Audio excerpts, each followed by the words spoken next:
آیت 1-3 درست کریں گے. اعوذ باللہ من الشیطان الرجیم. بسم اللہ الرحمن الرحیم. اور لقد اخذنا، لام ایمفسس کے لیے ہے. قد اس کو ایک طرح سے پرفیکٹ ٹینس میں کنورٹ کرتا ہے. اور ہم نے پکڑا آل فرعون، آل فرعون کو، بالسنین. اب یہ سنین جو ہے ہم اردو میں لفظ عام استعمال کرتے ہیں سن، جس کو سن بھی ویسے کہتے ہیں. اور پرانے زمانے میں تو ہم ایسے ہی سن لکھتے ہوتے تھے، یا یوں لمبا سا کر کے اس کے اوپر سن لکھ دیتے تھے. 1947 بعد میں پھر یہ انگریزی استعمال ہونی شروع ہوگی تو یہ لفظ اتنا استعمال نہیں ہوتا. بٹ مثلا ہم استعمال کرتے ہیں لفظ کم سن. کم سن کا مطلب ہو گیا کم عمر والا، کم سال والا. تو سن کہتے ہیں سال کو. سن کی جو پلورل ہے وہ ہوتی ہے سنون. تو سنون آبویس مطلب ہو گیا بہت سارے سال. اب سنون جب عام طور پر استعمال ہوتا ہے تو اس سے مراد ہوتی ہے قحط کے سال، تکلیف کے سال، مصیبت کے سال. اس کی پھر جو نصب اور جر ہے وہ سنین ہو گئے، کیونکہ بے آیا تو آگے حرف جر آئے گا، اس لیے بالسنین ہو گیا. اب سنین کا مطلب تو ہو گیا قحط کے سال، لیکن سن کا مطلب قحط کا سال نہیں ہوتا. بالکل اس طرح جیسے انگریزی میں ہم ایک لفظ استعمال کرتے ہیں فورسز. فورسز کا مطلب ہوتا ہے فوجیں، تو آرمڈ فورسز. لیکن فورس کا مطلب فوج نہیں ہوتا. تو یہ جب محاورہ اسٹیبلش ہو جاتا ہے تو پھر وہ اس مخصوص معنی میں تو استعمال ہوگا. تو سنون یا سنین تو قحط کے سال ہوگا، اکیلا جب استعمال ہوگا تو اس کا مطلب صرف سال ہوتا ہے. تو ہم نے پکڑا آل فرعون کو قحط کے سالوں سے. اور اس کے لیے اردو میں ایک بڑا خوبصورت لفظ استعمال ہوتا ہے جس میں یہ دونوں ورڈ استعمال ہو جاتے ہیں، اور وہ لفظ ہے قحط سالی. ہم نے ان کو قحط سالی سے پکڑا. ایک چیز اس میں نوٹ کرنے والی یہ ہے کہ یہ جو فریز استعمال ہوئی ہے آل فرعون، آل فرعون کا مطلب جب ہم نارمل کہیں استعمال کرتے ہیں تو لوگ جنرلی یہ کہتے ہیں کہ اس کا مطلب ہے جی اولاد، کیونکہ ہم درود شریف میں بھی یہی پڑھتے ہیں اللہم صلی علی محمد وعلی آل محمد. حالانکہ اگر اس کا مطلب اولاد ہو تو اس کا تو مطلب یہ ہوگا کہ فرعون کے جو اگر کوئی بچے تھے، ویسے تو بڑے والے فرعون کے تو بچے تھے ہی نہیں پہلے، اور اگر یہ چھوٹا فرعون بھی تھا تو پتہ نہیں اس کے کتنے بچے تھے. بٹ اس کا مطلب یہ تو نہیں ہو سکتا کہ قحط سالی جو آئی وہ صرف فرعون اور اس کے 2-4 بچوں نے اس کو برداشت کیا. تو اعلیٰ فرعون سے مطلب ہے فرعونی، فرعون کے پیچھے چلنے والے، فرعون کی باتیں ماننے والے، فرعون کو فالو کرنے والے. تو اسی طرح آل محمد سے مطلب وہی لوگ ہوں گے جو نبی کریم صلی اللہ علیہ وسلم کو فالو کرتے ہیں. اس کا مطلب اولاد لے لینا ضروری نہیں ہے، یعنی اولاد اوبیسلی اس میں شامل ہے. اور ہمیں معلوم ہے کہ جو نبی کریم صلی اللہ علیہ وسلم کی اولاد تھی وہ سب سے بڑھ کر فالو کرنے والوں میں تھی. وہ ویسی نہیں تھی مثلا جیسے حضرت نوح علیہ السلام کا ایک بیٹا نکلایا تھا، یا حضرت یعقوب علیہ السلام کے 11 بیٹے بہت عرصہ جس قسم کے تھے. تو وہ تو ایک چیز ہوگی، لیکن بہرحال آل محمد کا مطلب یہ ہے کہ وہ لوگ جو نبی کریم صلی اللہ علیہ وسلم کو فالو کرتے ہیں. اور ہم نے پکڑا آل فرعون کو قحط سے. وَنَقْسٍ مِّنَ الثَّمَرَاتِ، نقص کا مطلب ہوتا ہے کمی. من الثمرات، ثمر ویسے تو پھل کو کہتے ہیں، لیکن اس کا مطلب پیداوار کے معنوں بھی ہوتے ہیں، اور یہاں اسی معنوں میں استعمال ہو رہا ہے کہ ہم نے آل فرعون کو، فرعونیوں کو قحط سالی اور پیداوار کی کمی میں مبتلا کیا. لعلہم یذکرون، تاکہ وہ شاید کہ وہ یذکرون. ذکر یذکرو کا مطلب تو ہوتا ہے یاد رکھنا. اس سے باب تفعیل بنتا ہے ذکر یذکرو، جس کا مصدر ہوتا ہے تذکیر. تو تذکیر کا مطلب ہوتا ہے یاد کروانا، یاد دہانی کروانا، نصیحت کرنا. اس سے جو باب تفاعل بنتا ہے وہ بنتا ہے تذکر یتذکرو، تذکر، تذکر کا مطلب ہوتا ہے خود یاد دہانی حاصل کرنا، نصیحت پکڑنا. تو یتذکرو میں یہ تے اور ذال جو ہیں یہ اکٹھے آتے ہیں تو مدغم بھی بعد اوقات ہو جاتے ہیں، تو یہ یذکرو بن جاتا ہے. تو یذکرو کا مطلب ہے وہ نصیحت حاصل کرتا ہے، لعلہم یذکرون تاکہ وہ نصیحت پکڑیں، تاکہ وہ نصیحت حاصل کریں. اور یہ جو سسٹم ہے یہ بالکل وہی ہے جو اسی صورت میں آیت نمبر 94 میں اللہ تعالیٰ نے فرمایا تھا کہ ہم کسی بستی میں کوئی نبی نہیں بھیجتے مگر، یعنی جب بھی کوئی رسول اللہ کے آتے ہیں کسی بستی میں تو اس کے رہنے والوں کو یہ مالی اور جسمانی تکالیف اٹھانی پڑتی ہیں، شاید کہ وہ گڑ گڑائیں، شاید کہ وہ نصیحت حاصل کریں. تو وہی فارمولا فرعونیوں کے ساتھ بھی استعمال ہوا، ان کے اوپر بھی ایسے مسائل آئے کہ سالیاں آئیں کہ شاید وہ نصیحت حاصل کر لیں. وَلَقَدْ أَخَذْنَا آلَ فِرْعَوْنَ بِالسِّنِينَ وَنَقْصٍ مِّنَ الثَّمَرَاتِ لَعَلَّهُمْ يَذَّكَّرُونَ، اور ہم نے مبتلا کیا آل فرعون کو کہ سالی اور پیداوار کی کمی میں، شاید کہ ان کو وارننگ ہو، شاید کہ وہ نصیحت حاصل کریں. فا پھر، اذا جب، جاءتہم آئی ان کے پاس، الحسنہ، حسنہ کا ویسے تو مطلب اچھائی بھلائی کچھ بھی ہو سکتے ہیں، اب یہاں اس کے مقابلے میں آ رہا ہے تو اس کا مطلب ہے خوشحالی. قالو تو وہ کہتے، لنا ہذہ، یہ ہذہ مؤنث ہے، ہذا مذکر ہوتا ہے، اور کیونکہ حسنہ مؤنث ہے تو اس کے لیے پھر یہ اس میں اشارہ بھی مؤنث استعمال ہوا. تو کہتے یہ تو ہمارا ہے، یعنی مطلب یہ ہمارا ہی تو ہے، ہمارا ہی تو، یعنی ہمیں ملنی ہی تھی، یہ ہمارا استحقاق ہے، یہ ہماری خوش بختی ہے، یہ ہماری بلند اقبالی ہے کہ ہمیں یہ خوشحالی نصیب ہوئی ہے. جب قحط ختم ہو جاتا، پیداوار اچھی ہو جاتی، تو کہتے کہ یہ تو دیکھیں، یہ تو ہم نے محنت کی تھی، ہمیں ملنا ہی تھا اسے. وَإِن تُصِبْهُمْ، اور اگر ان کو پہنچتی، اصابہ یصیبو پہنچنا کسی چیز، جس کا فاعل ہوتا ہے مصیبن، جس کی مؤنث ہوتی ہے مصیبتن پہنچنے والی چیز، جس کو اردو میں بھی ہم مصیبت کا لفظ استعمال کرتے ہیں. وَإِن تُصِبْهُمْ سَيِّئَةٌ، اور اگر ان کو پہنچتی کوئی برائی، یَطَّیَّرُوا بِموسیٰ، طیر جو ہے وہ پرندے کو کہتے ہیں، طیر جو ہے یہ طائر کی جمع ہے، اردو میں بھی یہ استعمال ہوتا ہے، اے طائر لاہوتی، اس رزق سے موت اچھی جس رزق سے آتی ہو پرواز میں کوتاہی. تو پرندہ جو ہے اس سے فال نکالتے تھے، جیسے ہمارے یہاں بھی بعض اوقات ہوتے تھے فال نکالتے ہیں نا، لیکن مطلب ہندوؤں میں ہوتا ہے کہ جی وہ کالی بلی رستہ کاٹ گئی تو کہتے تھے یہ بدشگونی ہے.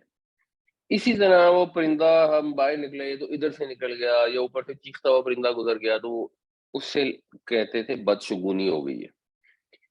اس سے پھر یہ لفظ طائر جو ہے استعمال ہونا شروع ہو گیا بدشگونی کے معنوں میں، اور اس سے جو باب تفاعل ہے یعنی تطیرہ یا تطیرو، اس کا مطلب یہ ہو گیا بدشگونی لینا، منحوس سمجھنا.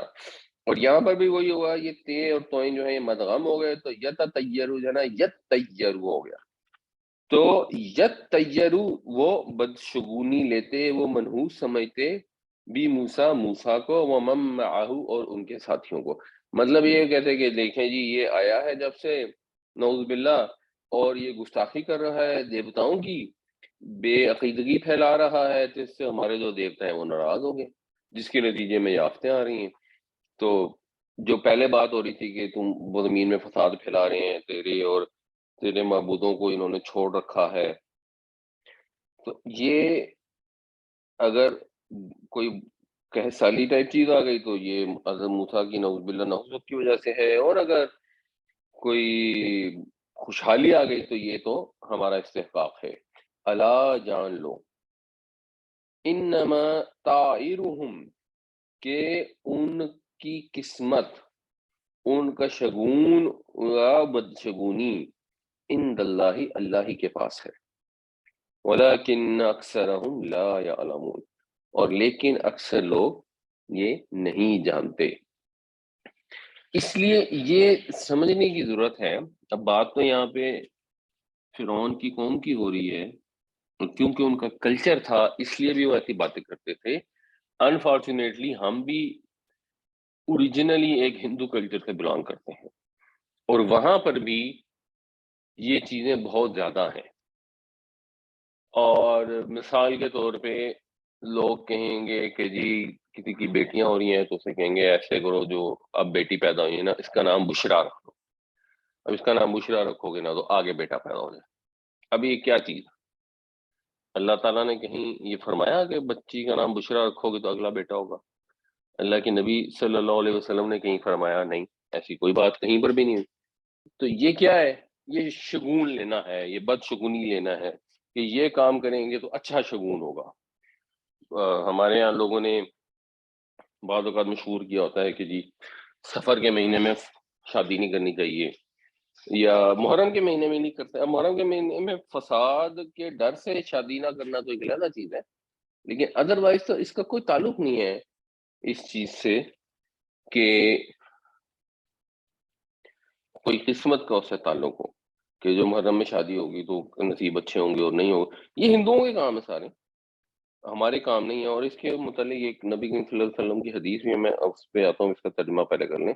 فَإِذَا جَاءَتْهُمُ الْحَسَنَةُ قَالُوا لَنَا هَٰذِهِ وَإِن تُصِبْهُمْ سَيِّئَةٌ يَطَّيَّرُوا بِمُوسَىٰ وَمَن مَّعَهُ أَلَا إِنَّمَا طَائِرُهُمْ عِندَ اللَّهِ وَلَٰكِنَّ أَكْثَرَهُمْ لَا يَعْلَمُونَ.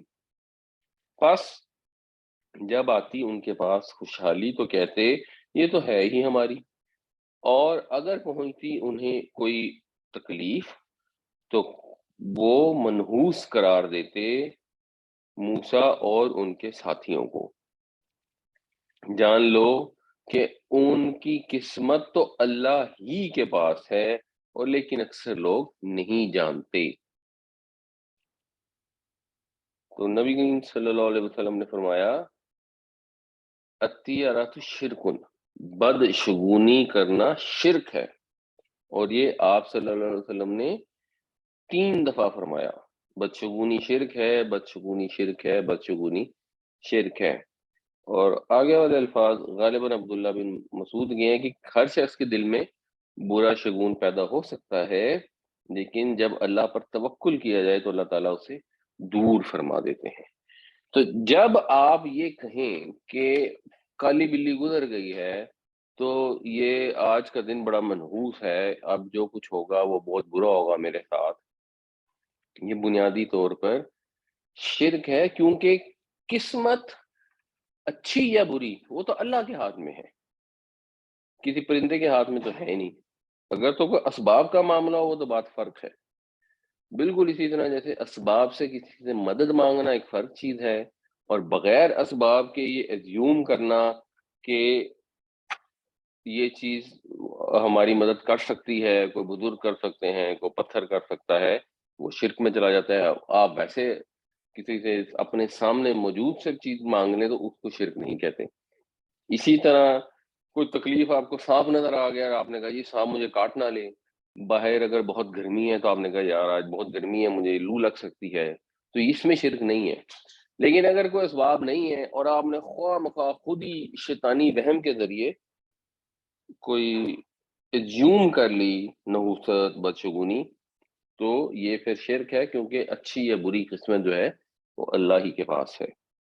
وقالو، اور انہوں نے کہا، مہما کہتے ہیں کچھ لوگ کہ یہ ماں 2 دفعہ آئے نا، تو اس کو پھر جب ماں کو انہوں نے ذرا یہ الف کا وزن کم کرنے کے لیے اس کو مہما کر دیا. اور اس کا سٹائل ایسے ہوتا ہے جیسے مثلا یہ ایک مثال دی ہوئی ہے مہما تفعل افعل، یعنی ایک تو یہ جزم دے دیتا ہے مضارع کو، اور اس کا مطلب ہوتا ہے کہ جیسے تم کرو گے، جو کچھ تم کرو گے وہ کچھ میں بھی کروں گا. یعنی 2 دفعہ ایک طرح سے ماں آ گیا. یہاں پہ بھی ایک مضارع ہے اور پھر اگلا ماں جو ہے وہ اس میں جملے میں کور ہو گیا. تو انہوں نے کہا جو کچھ بھی تأتینا، بے، جب بے آ گیا تو اس کا مطلب ہوگا تم لاؤ گے ہمارے پاس، ورنہ تأتینا کا مطلب ہوتا ہے تم پہنچو گے ہمارے پاس. جو کچھ بھی تم لاؤ گے ہمارے پاس من آیتن، کسی بھی نشانی سے، یعنی اگر انہوں نے ایک تو نشانی وہ دکھائی عصا کی اور ید بیضا کی، اور اس کے علاوہ یہ جو قحط سالی اور پیداوار کی کمی، ابھی سے آگے تفصیل اگلی آیتوں میں آئے گی، یہ نشانیاں دکھائیں حضرت موسیٰ علیہ السلام نے معجزوں کے طور پر. نیکسٹ آیت میں سی ڈیٹیل ہے، لیکن انہوں نے کہا جو بھی تم نشانی لے کر آؤ گے، ساتھ ہی انہوں نے اس کو جسٹیفائی کر دیا لِتَسْحَرَنَا، تاکہ تم جادو کر دو ہم پر، ہمیں مسحور کرنے کے لیے کوئی بھی نشانی لاؤ گے، لِتَسْحَرَنَا بِهَا، کہ اس کے ذریعے ہمیں مسحور کرو، فَمَا نَحْنُ لَكَ بِمُؤْمِنِينَ، تو ہم تو تمہاری بات بالکل نہیں ماننے والے، ہم تمہاری بات پر یقین کرنے والے نہیں، ہم تمہاری بات ماننے والے نہیں. وقالوا مهما تأتنا به من آیة لتسحرنا بها فما نحن لك بمؤمنین، اور کہنے لگے خواہ تم جیسی بھی نشانی لے کے آؤ ہمیں جادو کرنے کے لیے، ہم تمہاری بات نہیں مانیں گے. اب بات نہیں مانیں گے، یہ ترجمہ کیسے ہوا بمؤمنین کا؟ کیونکہ مومن تو وہ ہوتا ہے جو ایمان لاتا ہے. تو اس کے اندر جو سمجھنے والی چیز ہے، وہ جو پریپوزیشن ہوتی ہے وہ معنی ڈٹرمن کرتا ہے. جیسے اردو میں اس کو ہم پریپوزیشن کہہ لیتے ہیں، ویسے اردو میں پوسٹ پوزیشن ہوتی ہے کہ اس نے کہا اور اس کو کہا، یہ بالکل فرق میننگ کر دیتا ہے. پہلا والا اس جو ہے وہ فاعل ہے، دوسرے والا اس جو ہے وہ مفعول بن جاتا ہے. تو صرف اس سے کہا یا اس نے کہا آپ نے چینج کرنی ہے حرف، تو میننگ چینج ہو جائے گا. عربی میں جب آمنا کے ساتھ بے کی پریپوزیشن استعمال ہوتی ہے تو اس کا مطلب ہوتا ہے کسی کو مان لینا، کسی پر ایمان لے آنا. جب لام کی پریپوزیشن استعمال ہوتی ہے تو اس کا مطلب ہوتا ہے کسی کی مان لینا، کسی کی بات تسلیم کر لینا. تو اس میں فرق ہے. یعنی یہاں پہ رسول یہ تو کہتے ہیں کہ مرے پہ ایمان لے آؤ، لیکن یہاں مثلاً وہ نہیں کہہ رہے تھے کہ جی بنی اسرائیل کو ہمارے ساتھ جانے دو. تو انہوں نے کہا بھئی ہم یہ بات نہیں ماننے والے، یا حضرت موسیٰ علیہ السلام نے یہ کہا کہ یہ اللہ کی طرف سے کہتا ہے، اور جس وقت کہتا آیا تھا تو اس وقت آ کے وہ دعائیں بھی منگوا لیتے تھے کہ آپ دعا کریں ہمارے لیے کہ دور ہو جائے، پھر بعد میں کہتے تھے ہم نہیں مانتے.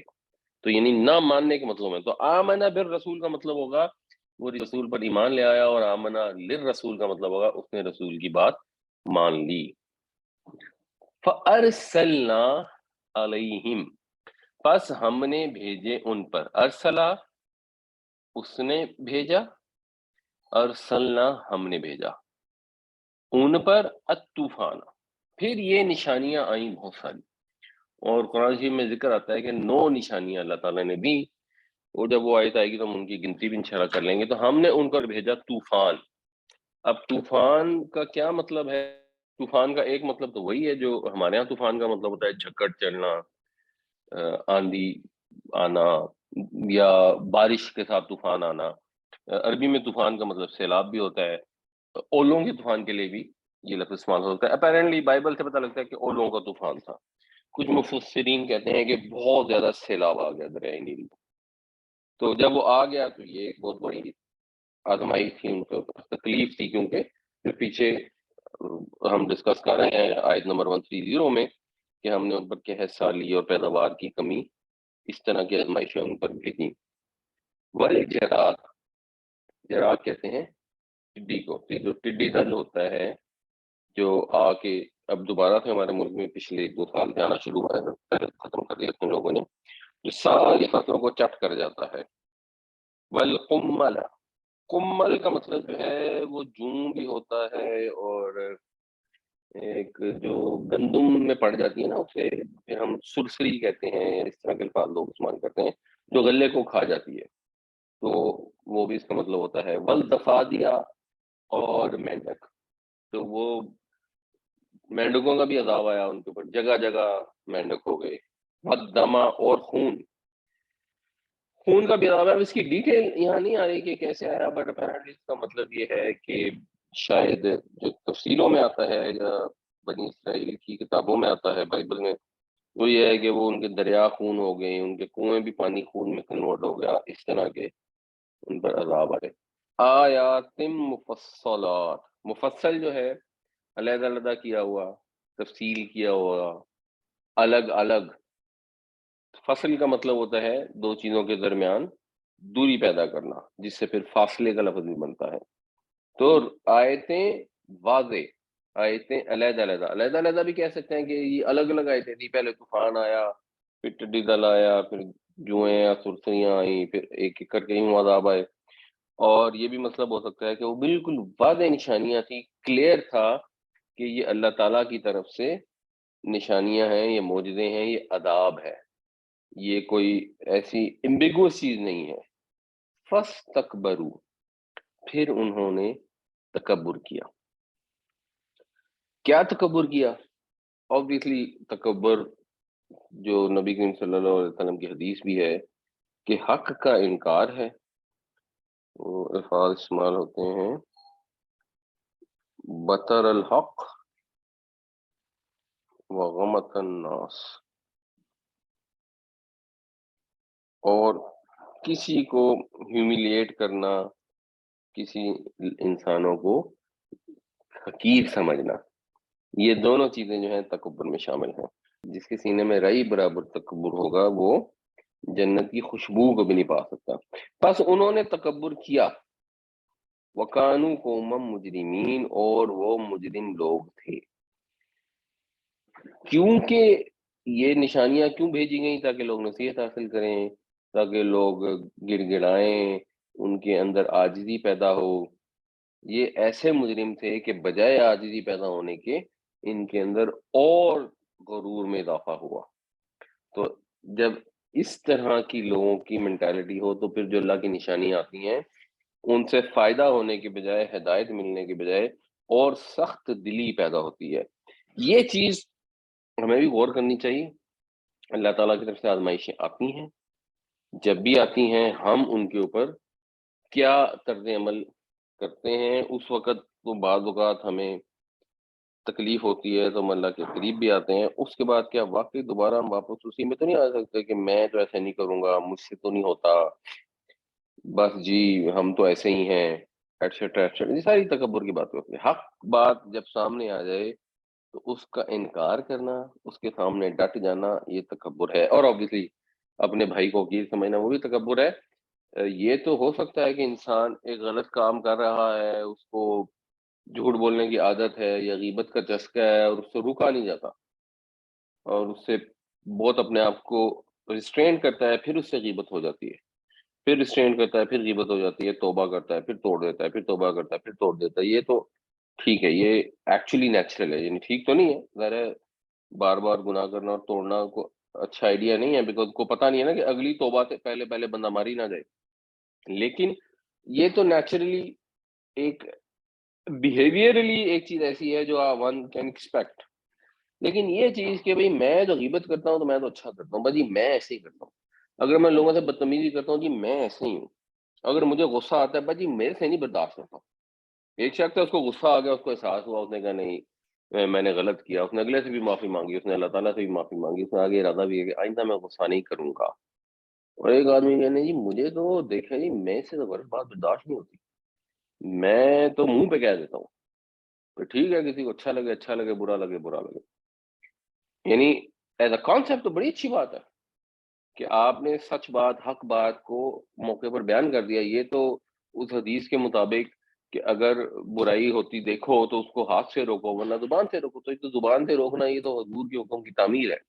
لیکن یہاں جو غلط بات عام طور پہ لوگ جس کو برداشت نہیں کرتے، وہ باطل بات نہیں ہوتی، وہ غلط بات ہوتی ہے جو ان سے کسی نے بدتمیزی کی ہوتی ہے، یا ان کو کوئی چیز بری لگی ہوتی ہے، یا ان کو کسی ریسٹورینٹ میں سروس اچھی نہیں ملی ہوتی، یا ان کے ڈرائیور نے کوئی گاڑی غلط چلائی ہوتی ہے، وہ غلط بات ہوتی ہے جو ان سے برداشت نہیں ہوتی، اور وہ اس کو روکنے کے لیے، برائی کو روکنے کے لیے وہ گفتگو نہیں کرتے ہیں، بلکہ اپنے جذبات کے اظہار کے لیے اگلے کی ایسی تیسی کر دیتے ہیں۔